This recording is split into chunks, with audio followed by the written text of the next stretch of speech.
जय श्री राम दोस्तों। आज मैं बालकांड का दूसरा अध्याय राम का जन्म शुरू करने जा रहा हूँ।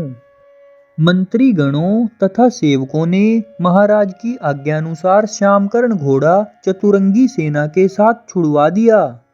महाराज दशरथ ने देश देशांतर के मनस्वी तपस्वी विद्वान ऋषि मुनियों तथा वेद विज्ञ प्रकांड पंडितों को यज्ञ संपन्न कराने के लिए बुलावा भेज दिया।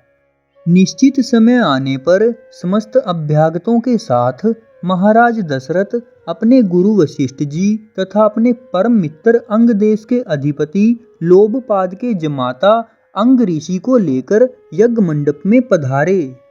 इस प्रकार महान यज्ञ का विधिवत शुभारंभ किया गया।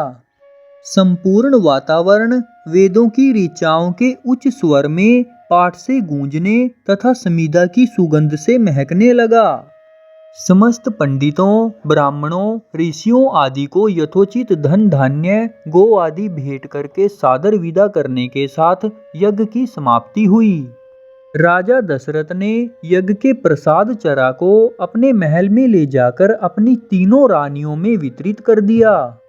प्रसाद ग्रहण करने के परिणाम स्वरूप परमपिता परमात्मा की कृपा से तीनों रानियों ने गर्भ धारण किया।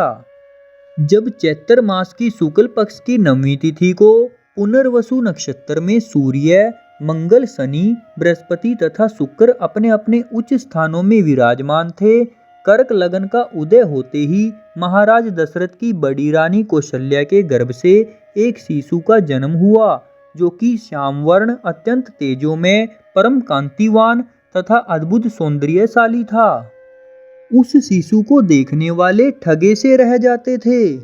इसके पश्चात शुभ नक्षत्रों और शुभ घड़ी में महारानी केकई के एक तथा तीसरी रानी सुमित्रा के 2 तेजस्वी पुत्रों का जन्म हुआ। संपूर्ण राज्य में आनंद मनाया जाने लगा। महाराज के 4 पुत्रों के जन्म के उल्लास में गंधर्व गान करने लगे और अप्सराएं नृत्य करने लगी। देवता अपने विमानों में बैठकर पुष्प वर्षा करने लगे। महाराज ने उन्मुक्त हस्त से राजद्वार पर आए हुए भाट, चारण तथा आशीर्वाद देने वाले ब्राह्मणों और याचकों को दान दक्षिणा दी। पुरस्कार में प्रजाजनों को धन धान्य तथा दरबारियों को रत्न, आभूषण तथा उपाधियां प्रदान किया गया। चारों पुत्रों का नामकरण संस्कार महर्षि वशिष्ठ के द्वारा कराया गया तथा उनके नाम रामचंद्र, भरत, लक्ष्मण और शत्रुघ्न रखे गए। आयु बढ़ने के साथ ही साथ रामचंद्र गुणों में भी अपने भाइयों से आगे बढ़ने तथा प्रजा में अत्यंत लोकप्रिय होने लगे।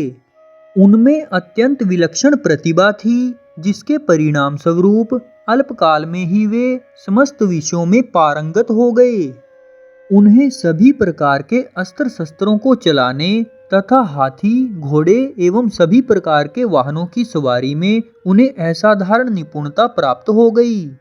वे निरंतर माता पिता और गुरुजनों की सेवा में लगे रहते थे।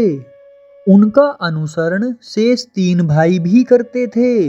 गुरुजनों के प्रति जितनी श्रद्धा भक्ति इन चारों भाइयों में थी, उतना ही उनमें परस्पर प्रेम और सौहार्द भी था। महाराज दशरथ का हृदय अपने चारों पुत्रों को देखकर गर्व और आनंद से भर उठता था। तो दोस्तों, आज की इस कथा को यहीं पर विराम देते हैं। जय श्री राम।